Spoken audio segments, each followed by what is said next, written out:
একটা অবস্থানে গিয়ে তুমি দেখবে তোমার বন্ধু বান্ধব সবাই অনেক উপরে চলে গেছে, কেউ ডাক্তার, কেউ ইঞ্জিনিয়ার, কেউ ব্যারিস্টার, আর নানান বড় বড় অবস্থান তাদের। তখন কি হবে? তখন তুমি একটা ডিপ্রেশনে ভুগবে। তো আমি যে আপনারা পড়াই এই জন্য আপনার কয় টাকা দিবেন এটা একদম ক্লিয়ার হয়ে নি, বুঝছেন? ক্লিয়ার হওয়ার জন্য মামা তাহলে আমার ওই কত টাকা দিবেন এটা একটু ক্লিয়ার হয়ে, বুঝছেন না? কি করবো মামা, বিষয়টা টাকা পয়সা না, সম্মানই মামা। না একটা জরুরি কথা মনে হয়েছে, বুঝছো? তোমার না করলে তবু না, বোঝা নাই জিনিসটা। বারো তাই কর আমি বিদ্রান্তি কে করতে গেছি আমরা। এই ফ্যামিলি তো সবচেয়ে বড় কে? আব্বা, তারপর আম্মা। না, তারপর তোর চাচা, তোর আব্বা আর চাচা দুজন পিঠাপিঠি, তারপরে আপা। আপার যে বিয়ে হয়েছিল কখন সেটাই তো আমার মনে নাই। তারপর কে বলো বলো। তবে তুমি। আমি না, তারপর বলবি যে তুমি আর শিমু, আমি আর শিমু পিঠাপিঠি। একটা খুব ভালো ফুলের নাম ছিল, আমার মনে হয় ওটাই তোমরা রাখতে পারো, রডোডেনড্রন। কি? রডোডেনড্রন। আঙ্কেল রড লোয়া লক করে এগুলো দিয়ে হইতো না, মানে রড সিমেন্টের নাম ছাড়া অন্য কোনো নাম থাকলে কিন্তু। না সুন্দর দেখে দেন, নরম ফুলের মতো।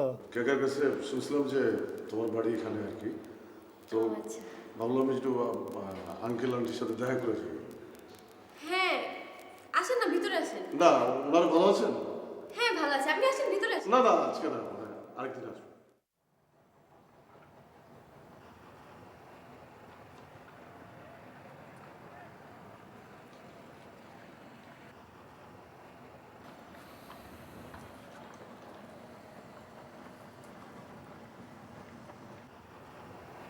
কি ব্যাপার সুমন ভাই, সুইসাইড করবেন নাকি?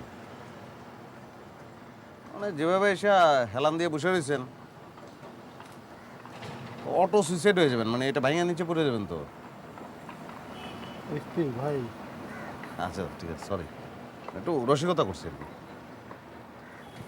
মন খারাপ নাকি আপনার? না, কি হয়েছে বলেন আপনি। আমার দিয়ে কিছু হবে না, বুঝছো? কি বলেন হবে না? আমি কোনো কামেরই না, বুঝছো? যা, আপনার দিয়ে তো অনেক কিছু হয়েছে, একটা ভালো চাকরি করতেছেন আপনি। করো না চাকরি, দুদিন আগে তাও তো চাকরি নিয়ে অনেক আশা ছিল, এখন তাও নাই। সমস্যাটা কোন জায়গায় বলেন তো আমারে? আরে দুদিন আগে একটা বিজ্ঞাপনের কাজ হাতে নিলাম না, হ্যাঁ হ্যাঁ হ্যাঁ। তোমার থেকে আইডিয়া নিলাম। হ্যাঁ আমি আইডিয়া দিলাম তো আপনাকে। সুতা নিলাম, সবার থেকে আইডিয়া নিলাম, মডেল জোগাড় করলাম। ওই যে হ্যাঁ। একটা মেয়ে আসছিল, খুব সুন্দর মেয়ে তো, মেয়েটাকে চলে গেছে নাকি? বিজ্ঞাপনের খবর না, এই মেয়ে কি আর থাকে? ও আচ্ছা, তাহলে তো এটা মোটামুটি স্যাড নিউজ। মানে সবই তো রেডি করছি, স্ক্রিপ্ট সব রেডি করছে, আর শুটিং এর লাগছে গেঞ্জাম। আল্লাহ,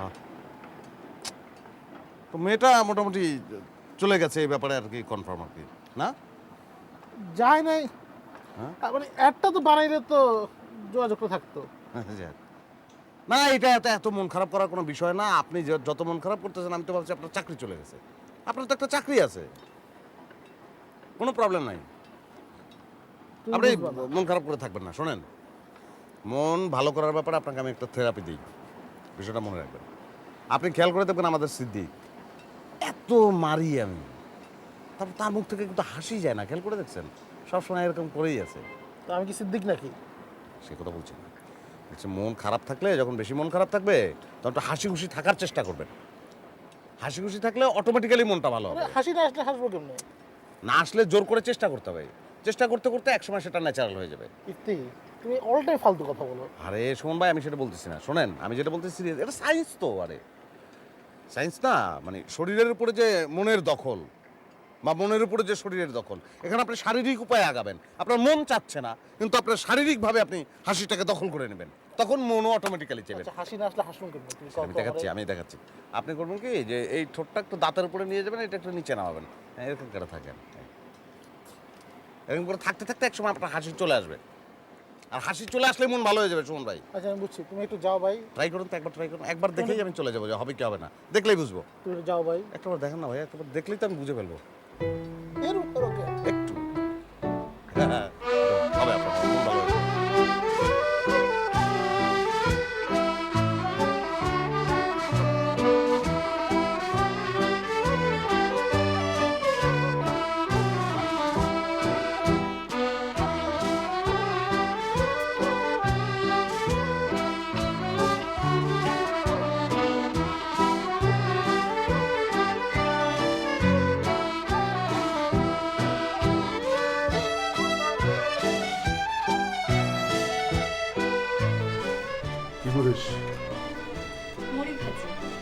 ভাজ ভালো কাজ।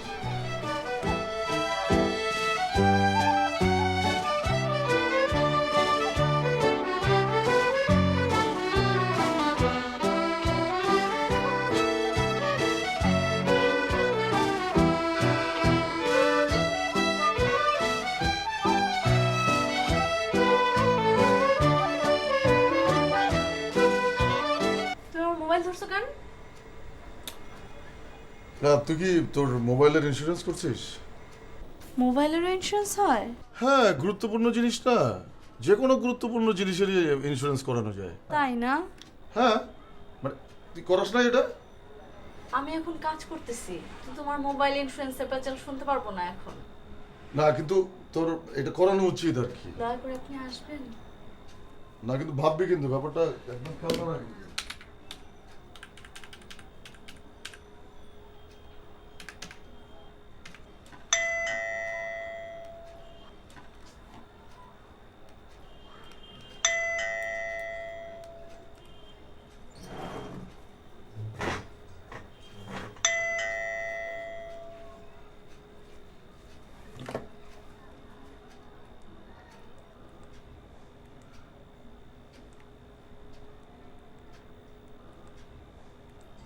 তোমার মোবাইল নিয়ে কি করতেছো?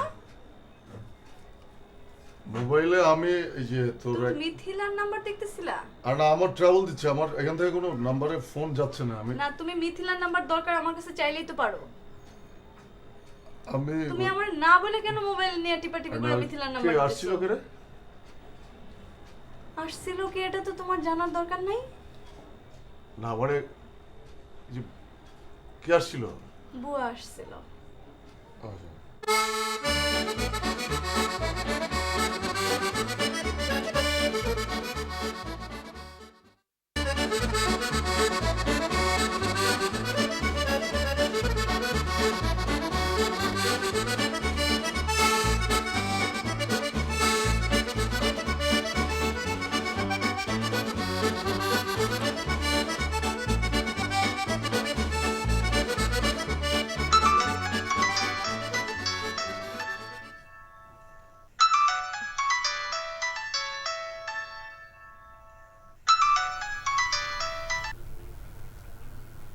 হ্যালো,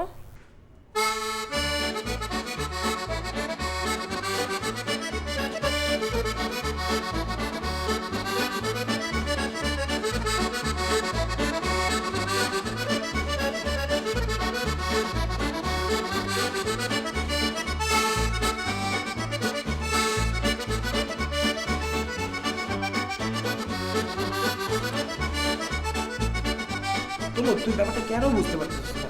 ওই তো একটা মেয়ে মানুষ, ঠিক না? ওরে আমি বলছি যে 1 মাসের মধ্যে আমি ওরে বিয়ে করব। তারপরে কতটা দিন চলে গেল, কোনো খবর নাই। ওর তো বাসায় ম্যানেজ করতেও সমস্যা হইতেছে, ঠিক না? একটা মেয়ে তো হুটহাট এগুলো ম্যানেজ করতে পারে না, বাসায় কত ঝামেলা হইতে পারে। এখন আমি বিয়েটা করব, আমি ডিসিশন নিচ্ছি, বাস। হ্যাঁ, আমি বিয়েটা করব। আর তুই দোস্ত একটা কাজ কর, যেটা হলো যে ওই যে কাজী অফিসে গেছিলাম যে, ওইটা তো সব কিছুই ঠিকঠাক আছে। এখন দোস্ত আমার জন্য একটা উকিল বাব ম্যানেজ কর, সাক্ষী ম্যানেজ কর। উকিল বাব একজন সিনিয়র ম্যানেজ করবি, বুঝছো? সিনিয়র একজন লোক লাগবে।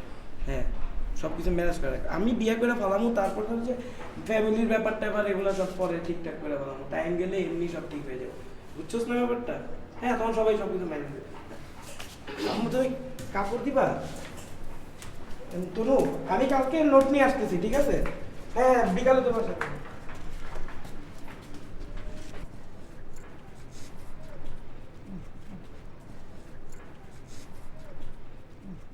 কাপড় দিবা?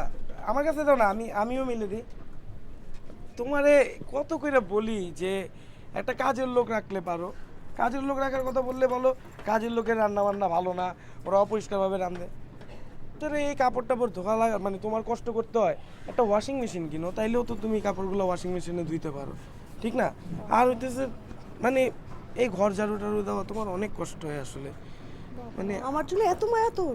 হ্যাঁ, আর কালকে থেকে আমার কাপড়গুলো আমি নিজেই ধুবো, ঠিক আছে? গোসল করার পর সব কিছু দিয়ে দেবো, তোমার আর কষ্ট করতে হবে না। আমি তোমার হেল্প করবো নি, ঠিক আছে? হেল্প করবি? হুম। চল। কই যাবো আম্মা? চল আয় আমার সাথে। হেল্প করবি না? আয় না কেন? আয়।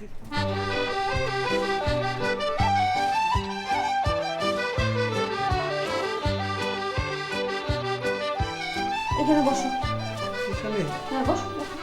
নাও এই বটিটা ধরো। এবার এগুলি নাও, সুন্দর করে কাটবা। হ্যাঁ দেখো আবার যেন হাতটা না কাটে। আম্মা নাও তারপরে এই আলুগুলি কাটবা। নাও এখানে রাখবা, ঠিক আছে? আর কাটার পরে সুন্দর করে ধুবা, যেন কোনো বালি টালি কিচ্ছু না থাকে, ঠিক আছে?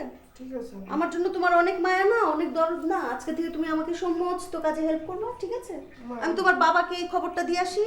হ্যাঁ আমি তো হেল্প করবো, তোমার মেয়েরা তো আর কিছু করবে না, আমাকেই তো করতে হবে। তাই তো, লক্ষ্মী শোনা বাবা।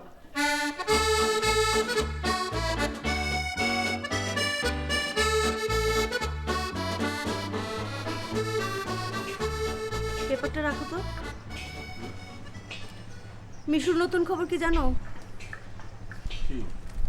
সে বিয়ে করার সিদ্ধান্ত নিয়েছে। বলো কি? আমি নিজ কানে শুনলাম। সে ফোনে তার ফ্রেন্ডের সঙ্গে কথাবার্তা বলছে, কাজী অফিসের ব্যাপারে খোঁজ খবর নিচ্ছে। ফাইনাল ডিসিশন নিয়েছে, সে বিয়ে করবে। মাই গড, মিশু বিয়ে করার সিদ্ধান্ত নিয়েছে? তুমি চিন্তা করে দেখো, ফরিদপুরের ঘটনাটা তো খুব বেশি দিনের না, আগের না, তাই না? সে তোমার আমার সঙ্গে প্রমিস করলো, কত কিছু ঘটলো, তারপরে এই ছেলে কিভাবে সাহস পায় আমি তো বুঝি না। শোনো শোনো শোনো, তুমি মানে শুধু শুধু উত্তেজিত হয় না, মানে ব্যাপারটা মানে খুব কুল মাথায় চিন্তা করতে হবে, আর ব্যাপারটা কেয়ারফুলি হ্যান্ডেল করতে হবে, কারণ বেশি চেঁচামেচি করলে বিগড়ে যেতে পারে। প্লিজ তুমি একটু খুব ঠান্ডা মাথায় কুল ব্রেনে ওর সাথে একটু আলাপ করো, ওকে বোঝাও যে এটার ইমপ্লিকেশনসগুলো কী হতে পারে, তার কী ক্ষতি হতে পারে, আমাদের কী সমস্যা হতে পারে, এটা একটু খুব ঠান্ডা মাথায় বোঝাও প্লিজ। না আমি চেঁচামেচি করবো না, তুমি বোঝাও। হ্যাঁ, না না তুমি বোঝাও, মানে তোমার কথা যদি না শোনে তখন না আমি সরাসরি কথা বলবো।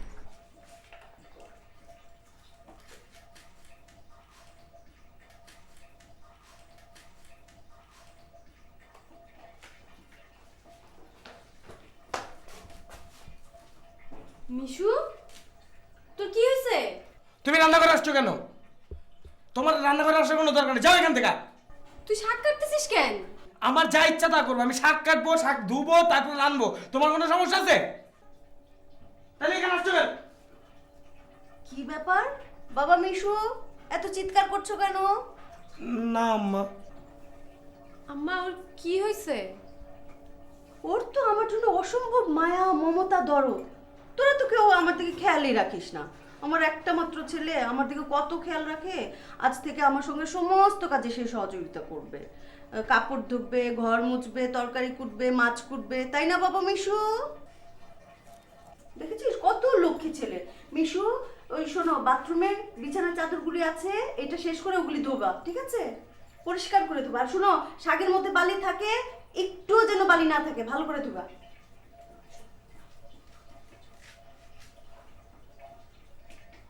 এখন দাঁড়া আসছো কেন? যাও এখান থেকে। আম্মার ডাক দিব?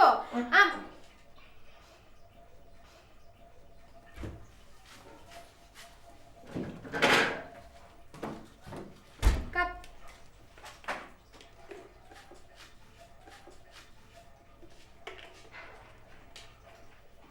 শোন, কাটতে কাটতে টায়ার্ড হয়ে গেলে পানি খাইস।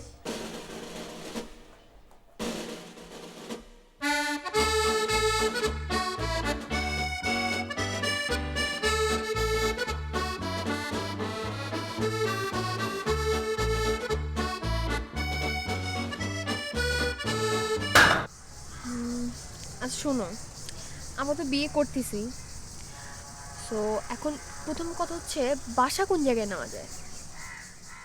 বাসা কি এখনই নিতে হবে নাকি? হ্যাঁ, আগে থেকে ডিসিশন নিয়ে রাখতে হবে না? আচ্ছা ঠিক আছে, মিরপুরে। মিরপুর? আমি চিন্তা করে রাখছি ধানমন্ডি বাসা নিব। ধানমন্ডি অনেক এক্সপেন্সিভ, তুমি বুঝো না কেন? আশ্চর্য, আমি চিন্তা করে রাখছি ধানমন্ডিতে লেকের পাড়ে বাসা নিব, আর তুমি চিন্তা করতেছো এক্সপেন্সের বিষয়টা। তুমি সবসময় সস্তা জিনিসের দিকে যাও কেন? আচ্ছা ঠিক আছে, তুমি যখন বলতেছো আমরা ধানমন্ডিতেই থাকবো। ওকে, তাহলে সেকেন্ড অফ অল আমরা ফার্নিচার কোথা থেকে কিনবো? ফার্নিচার আমরা পান্থপথ থেকে কিনবো। পান্থপথ কেন? আমি ডিসাইড করছি যে গুলশান থেকে ফার্নিচার কিনবো। গুলশান? হ্যাঁ। আচ্ছা ঠিক আছে, সেটাও কিনবো। তারপর রুমগুলা কিভাবে সাজাবো? মানে ধরো আমাদের বেডরুম বলো, ড্রয়িং রুম বলো, তারপরে আমাদের কিডসদের রুমগুলা কিভাবে সাজাবো বলো? কিডসদের রুমও এখনই লাগবে? তুমি আগের থেকে সব কিছু ডিসাইড করে রাখবা না? এখন তো আমাদের 2 রুমের একটা বাসা নিলেই হয়ে যাবে। আশ্চর্য কথা, আমার বড় একটা বাসা লাগবে যেখানে ড্রয়িং রুম থাকবে, তারপর বড় আমাদের মাস্টার বেডরুমটা অনেক বড় হবে, আর একটা বেডরুম থাকবে এটা কিডসদের জন্য, তারপরে মাঝখানে ছোট একটা মানে ফুটবল খেলার মাঠও থাকবে একটা বড়। আমি কি বলছি নাকি? আমি ছোট একটা বাসার কথা বলছি, তেমন বড়ও না। এখনো বিয়েই করলাম না, তুমি এখনই বাচ্চা কাচ্চার কথা চিন্তা করে তাদের রুমের কথাও চিন্তা করতেছো, একটা প্লেগ্রাউন্ডের কথাও চিন্তা করো। তোমাকে যখনই কোনো একটা মানে সিরিয়াস বিষয় নিয়ে কথা বলতে চাই তখনই তুমি একটা মানে ভেজাল বাজবাই, তুমি ভেজাল বাজাবাই, তুমি কোনো কিছু বলতে পারি না একদম, মানে প্রত্যেকটা বিষয় নিয়েই তার যত ঝামেলা। তোমার একটা কথা কই, তুমি বি প্র্যাকটিক্যাল, আমার দিকে তাকাও, বি প্র্যাকটিক্যাল, ঠিক আছে? এখন আমরা বিয়ে করব সামনে, আর আমারও তো এখন ভালো একটা জব এখনো হয় নাই, সামনে হবে, ঠিক আছে? তুমি বলতেছো ধানমন্ডিতে থাকবো, বলতেছো ফার্নিচার কিনবো, এখন আবার কয় রুমের বাসা এইটা নিয়েও যদি আমাদের মধ্যে দ্বন্দ্ব হয় তাহলে কেমনে হবে বলো? আশ্চর্য, আমি স্বপ্ন দেখতে পারি না। স্বপ্ন দেখো, কিন্তু ফুটবলের মাঠালা বাসা তো স্বপ্ন তুমি দেখতে পারো না, তাই আমি না? ফুটবলের মাঠওয়ালা বাসার স্বপ্ন দেখতেছি না, আমি ছোটখাটো আমি তো দেখতেছি তুমি দেখতেছো। আমি বলছি যে আমাদের একটা বেডরুমের দরকার, একটা কিডসদের রুম দরকার, একটা ড্রয়িং রুম। আবারও সেই কিডসদের রুম, কিডস আসুক না, তারপরে আমরা রুমের ভিতরে within the room there will be another room. Why do you bother? দরকার নাই, একটা ছোট একটা এরকম কুড়ে ঘর টাইপের বাসা নাও, ওখানেই রাখো আমাকে। কিছুই বলতে পারি না, প্রত্যেকটা কথার মধ্যে আনসার থাকবে ওনার।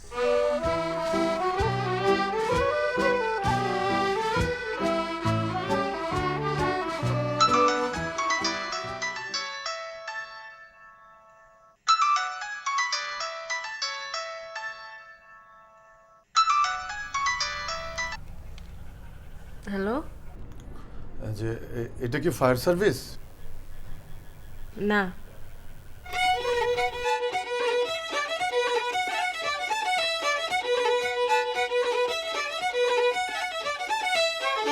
আই মিথিলা, মিথিলা আই, কি কয়টা বাজে এখন রাত? সীমাপু, তুমি কয়টা বাজে জানার জন্য আমাকে ডাকতেছো কেন? ঘড়ি দেখো। উফ, কয়টা বাজে জানার জন্য আমি ডাকি নাই, এখন বাজে রাত 2টার সময় ফোন করে তোর মোবাইলে একজন জিজ্ঞেস করে যে এটা কি ফায়ার সার্ভিস। কেন? কারণ তার আগুন লাগছে। একটা থাপ্পড় খাবি বেয়াদবের মতো কথা বলে। দুনিয়ার মানুষজনের নাম্বার দিয়ে বেড়ায়, রাত 2টার সময় ফোন করে ডিস্টার্ব করে। আমি জানি না কি কে ফোন করছে। কাকে? তোমার দরকার হলে তুমি কল ব্যাক করে ফায়ার সার্ভিসের সঠিক নাম্বারটি দাও, তার আগুন নিভাও। আবার কথা বলে বেয়াদব, দুনিয়ার মানুষের নাম্বার দিয়ে বেড়ায়। আমি কারো নাম্বার দেই নাই, যাও ঘুমো। হাজির কথা।